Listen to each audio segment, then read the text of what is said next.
Hi എല്ലാവർക്കും നമസ്കാരം. ഇന്നത്തെ വീഡിയോയിൽ നല്ല സൂപ്പർ ടേസ്റ്റി ആയിട്ടുള്ള ഒരു ബ്രേക്ക്ഫാസ്റ്റിൻ്റെ റെസിപ്പി കണ്ടു നോക്കാം. വളരെ പെട്ടെന്ന് തന്നെ നമുക്ക് ചെയ്തെടുക്കാം. അരി നമ്മളിപ്പോൾ കുതിർക്കുകയോ അരയ്ക്കുകയോ ഒന്നും വേണ്ട. രാവിലെ ഏറ്റ് നമുക്ക് പെട്ടെന്ന് തന്നെ ചെയ്തെടുക്കാം. ചമ്മന്തിയോ സാമ്പാറിൻ്റെ കൂടെയൊക്കെ കഴിക്കാം. കറിയൊന്നും ഇല്ലെങ്കിലും വെറും ചായയുടെ കൂടെ കഴിക്കാനും നല്ല ടേസ്റ്റാണ്. അപ്പോൾ നമുക്ക് വീഡിയോയിലേക്ക് പോകാം. അതിന് മുമ്പ് എൻ്റെ ഈ വീഡിയോ കണ്ടുകൊണ്ടിരിക്കുമ്പോൾ നിങ്ങൾക്ക് ഇഷ്ടപ്പെട്ടാൽ ലൈക്ക് ചെയ്യാനും ഷെയർ ചെയ്യാനും അതുപോലെ തന്നെ എന്നെ ഒന്ന് സപ്പോർട്ട് ചെയ്യാനും മറക്കരുത്. ഈ ബ്രേക്ക്ഫാസ്റ്റ് തയ്യാറാക്കാനായിട്ട് ആദ്യം തന്നെ ഞാനൊരു ബൗൾ എടുത്തിട്ടുണ്ട്. ഈ ബൗളിലേക്ക് ഇതുപോലെ ഒരു കപ്പ് അളവിന് 2 കപ്പ് ഇഡ്ഡലി റവ എടുക്കുന്നുണ്ട്. അരിയുടെ റവ സാധാരണ സൂപ്പർ മാർക്കറ്റിലും ഡിമാർട്ടിലും ഒക്കെ നമുക്ക് വാങ്ങാൻ കിട്ടും. ഇഡ്ഡലി റവ അരി കൊണ്ടുണ്ടാക്കുന്ന ഒരു തരം കുറച്ച് കനമുള്ള റവയാണിത്. അതുകൊണ്ട് നമുക്ക് ഇഡ്ഡലി ഉണ്ടാക്കാം, അതുപോലെ തന്നെ ഈ ബ്രേക്ക്ഫാസ്റ്റും തയ്യാറാക്കാം. നല്ല ടേസ്റ്റാണ് കേട്ടോ ഈ ബ്രേക്ക്ഫാസ്റ്റ്. അപ്പം ഞാൻ 2 കപ്പ് റവ ഇവിടെ എടുത്തിട്ടുണ്ട്. ഇപ്പം ഡിമാർട്ടിൽ നിന്ന് ഞാനിപ്പം കുറച്ചധികം റവ വാങ്ങിക്കൊണ്ടൊന്ന് സ്റ്റോർ ചെയ്ത് വെക്കും. അപ്പോൾ നമ്മളിപ്പോൾ ഈ ഡിമാർട്ടിൽ നിന്നൊക്കെ ലൂസായിട്ട് മേടിക്കുമ്പോൾ അതിൻ്റെ അകത്ത് പെട്ടെന്ന് ഇതുപോലെ പുഴുവും കട്ടയൊക്കെ കെട്ടാറുണ്ട്. പുഴുവും ചെള്ളും ഒക്കെ വരാതിരിക്കാൻ വേണ്ടിയിട്ട് ഈ ചെറിയൊരു ടിപ്പാണ്. ഇതുപോലെ കുറച്ച് ഗ്രാമ്പു നമ്മളതിലേക്ക് ഇട്ട് വെച്ചാൽ പുഴുക്കട്ടയോ ചെള്ളോ ഒന്നും വരികയില്ല. അപ്പോൾ ആ ഗ്രാമ്പുവാണിത്. നമുക്കിതൊന്ന് മാറ്റി വയ്ക്കാം. ഇനി നമുക്കിതിലേക്ക് വേണ്ടിയത് 1 കപ്പ് ചിരകിയ തേങ്ങ. ഞാനിപ്പോൾ 1 കപ്പ് ചിരകിയ തേങ്ങ എടുത്തിട്ടുണ്ട്. കുറച്ച് കൂടുതൽ തേങ്ങ ആയാലും കുഴപ്പമൊന്നുമില്ല, നല്ല ടേസ്റ്റ് ആയിരിക്കും.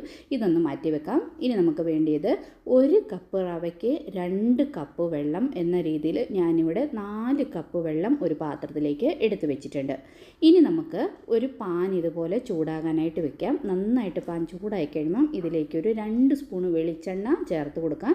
ഇതിലേക്ക് കുറച്ച് കടുകും കടലപ്പരിപ്പും, ഞാനിപ്പോൾ ആ വീഡിയോ ഒന്ന് സ്കിപ്പായിപ്പോയി, പിന്നെ വേണമെങ്കിൽ കുറച്ച് കരിവേപ്പിലയും ഇട്ട് കൊടുക്കാം. ഇട്ട് കൊടുത്തിട്ട് ഇത് നന്നായിട്ടൊന്ന് വറുത്തെടുക്കണം. ഇത് വറന്ന് കഴിയുമ്പം ഇതിലേക്ക് നമുക്ക് എടുത്തു വെച്ചിരിക്കുന്ന വെള്ളം, 1 കപ്പ് റവയ്ക്ക് 2 കപ്പ് വെള്ളം എന്ന രീതിയിൽ വേണം നമ്മളിതിലേക്ക് ചേർത്ത് കൊടുക്കുക.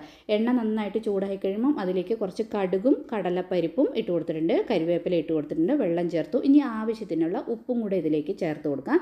ചേർത്തിട്ട് നന്നായിട്ടൊന്ന് ഇതൊന്ന് മിക്സ് ചെയ്യണം. ഇതുപോലെ നന്നായിട്ട് മിക്സ് ചെയ്ത് പതുക്കെ ഒന്ന് തിളയ്ക്കാൻ തുടങ്ങിക്കഴിയുമ്പോൾ ഈ വെള്ളം ഒന്ന് നന്നായിട്ട് തിളയ്ക്കണം. അപ്പോൾ പതുക്കെ ഒന്ന് തിളയ്ക്കാൻ തുടങ്ങിക്കഴിയുമ്പോൾ നമ്മൾ ചിരകി എടുത്ത് വെച്ചിരിക്കുന്ന തേങ്ങ ഇതിലേക്ക് ചേർത്ത് കൊടുക്കണം. തേങ്ങയും കൂടെ ചേർത്ത് കൊടുത്തിട്ട് നന്നായിട്ടൊന്ന് ഇത് മിക്സ് ചെയ്യണം. മിക്സ് ചെയ്ത് ആ തേങ്ങയൊക്കെ ഒന്ന് വെന്ത് കിട്ടണം. ആ വെള്ളം നന്നായിട്ടൊന്ന് തിളയ്ക്കണം. നന്നായിട്ട് വെള്ളം തിളയ്ക്കാൻ തുടങ്ങിക്കഴിയുമ്പം നമ്മൾ എടുത്ത് വെച്ചിരിക്കുന്ന ആ ഇഡ്ഡലി റവയുണ്ടല്ലോ, അത് കുറേശ്ശെയായിട്ട് ഇതിലേക്ക് നമുക്ക് ചേർത്ത് കൊടുക്കാം. ഇപ്പം വെള്ളം നന്നായിട്ട് ഇതുപോലെ തിളയ്ക്കാൻ തുടങ്ങി, തേങ്ങ ഒക്കെ ഒന്ന് കുറച്ച് വെന്തിട്ടുണ്ട്. ഈ സമയത്ത് നമുക്കൊന്ന് ഉപ്പൊക്കെ ഒന്ന് ടെസ്റ്റ് ചെയ്ത് നോക്കാം. ഉപ്പൊരു കുറച്ച് മുമ്പിലേക്ക് നിൽക്കണം. അപ്പോഴാണ് നമുക്ക് റവയൊക്കെ ഇട്ട് കഴിയുമ്പോൾ നന്നായിട്ട് ഉപ്പൊന്ന് പിടിക്കുക. ഇപ്പം തിളയ്ക്കാൻ തുടങ്ങിയിട്ടുണ്ട്. ഇനി നമുക്ക് റവ കുറേശ്ശെയായിട്ട് ഇതിലേക്ക് ഇട്ട് കൊടുക്കുക. ബോംബെ റവയല്ല കേട്ടോ ഇത് അരി കൊണ്ടുണ്ടാക്കുന്ന ഇഡ്ഡലി റവ എന്ന് പറഞ്ഞ് നമുക്ക് വേറെ തന്നെ റവ വാങ്ങാൻ കിട്ടും, അതാണിത്. അപ്പോൾ ഇതുപോലെ കുറേശ്ശെ റവ ചേർത്ത് കൊടുത്തിട്ട് നന്നായിട്ട് മിക്സ് ചെയ്യണം. ഇത് പെട്ടെന്ന് കട്ടയൊന്നും കെട്ടുമൊന്നുമില്ല. ഇതുപോലെ നമുക്ക് എളുപ്പത്തിൽ തന്നെ ഒന്ന് മിക്സ് ചെയ്തെടുക്കാൻ പറ്റും. ഇപ്പം ഞാൻ ആദ്യം ഒരു ബാച്ച് ഇട്ടു, ഇനി രണ്ടാമത് ബാക്കിയുള്ള റവ കൂടെ ഇതുപോലെ ചേർത്ത് കൊടുത്തിട്ട് നന്നായിട്ടൊന്ന് മിക്സ് ചെയ്ത് യോജിപ്പിക്കണം. അപ്പം നമ്മളൊരു ഉപ്പുമാവൊക്കെ ആക്കുന്ന ആ പരുവത്തിലായി കിട്ടും നമുക്ക്. ഇത് കണ്ടോ, മിക്സ് ചെയ്യുമ്പോഴത്തേനും പെട്ടെന്ന് തന്നെ നമുക്കതൊന്ന് കുറച്ച് കട്ടിയായിട്ട് കിട്ടും. നമുക്ക് ഒത്തിരി നേരം ഒന്നും ഇളക്കേണ്ട കാര്യമൊന്നുമില്ല. വെള്ളം നന്നായിട്ട് തിളച്ചിട്ടുണ്ടല്ലോ, അപ്പോൾ പെട്ടെന്ന് തന്നെ ആ വെള്ളം ഒന്ന് ഡ്രൈ ആയിട്ട് നമുക്ക് ഒന്ന് ഇത് ആറിക്കഴിയുമ്പോൾ കൈ കൊണ്ട് ഉരുട്ടി ഉണ്ടയാക്കാൻ പറ്റുന്ന പാകത്തിലാവണം. അതുപോലെ നമ്മളിതുപോലെ വെള്ളം ഒന്ന് പറ്റിച്ചെടുക്കണം. അപ്പം നല്ലൊരു ടേസ്റ്റ് ആയിരിക്കും കേട്ടോ ഇത്. അപ്പോൾ ഇങ്ങനെ നമ്മളിതൊന്ന് വെള്ളമൊക്കെ ഒന്ന് പറ്റി വന്നിട്ടുണ്ട്. ഇതുപോലെ ഒന്നുകൂടെ ഒന്ന് ഇതുപോലെ ഒന്ന് മിക്സ് ചെയ്ത് കൊടുത്താൽ മതി. അപ്പോൾ വെള്ളമൊക്കെ ഒന്ന് പറ്റി കിട്ടും. എന്നിട്ട് ഇതിനി ആയി നമുക്ക് എടുത്ത് ആറാനായിട്ട് മാറ്റി വയ്ക്കാം. നന്നായിട്ട് തണുക്കണം കേട്ടോ ഇത്.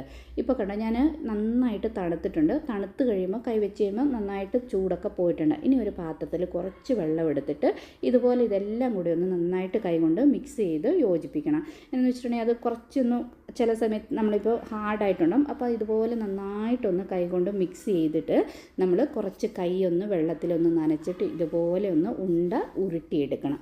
ഉരുളയായിട്ട് നമുക്ക് ഉരുട്ടിയെടുക്കാം. ഇത് കണ്ടോ, പെട്ടെന്ന് തന്നെ നമുക്കിതുപോലെ ഉരുട്ടിയെടുക്കാൻ പറ്റും. ഈസി ആയിട്ട് ചെയ്യാനും പറ്റുന്ന ആണിത്.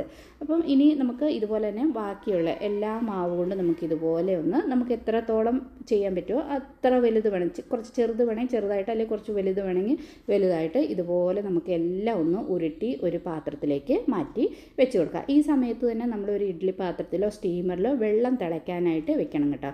അപ്പം വെള്ളം നമ്മളിത് ഉരുട്ടിയെടുക്കുന്ന സമയം കൊണ്ട് വെള്ളം കൂടെ നമുക്ക് തിളച്ച് കിട്ടുമല്ലോ. അപ്പോൾ ഇതുപോലെല്ലാം ഞാനൊന്ന് ഉരുട്ടിയെടുത്തിട്ടുണ്ട്. ഞാൻ ആദ്യം തന്നെ ഒരു ഇഡ്ഡലി പാത്രത്തിൽ വെള്ളം തിളയ്ക്കാൻ വെച്ചിട്ടുണ്ടായിരുന്നു. വെള്ളം നന്നായിട്ട് തിളയ്ക്കുന്നുണ്ട്.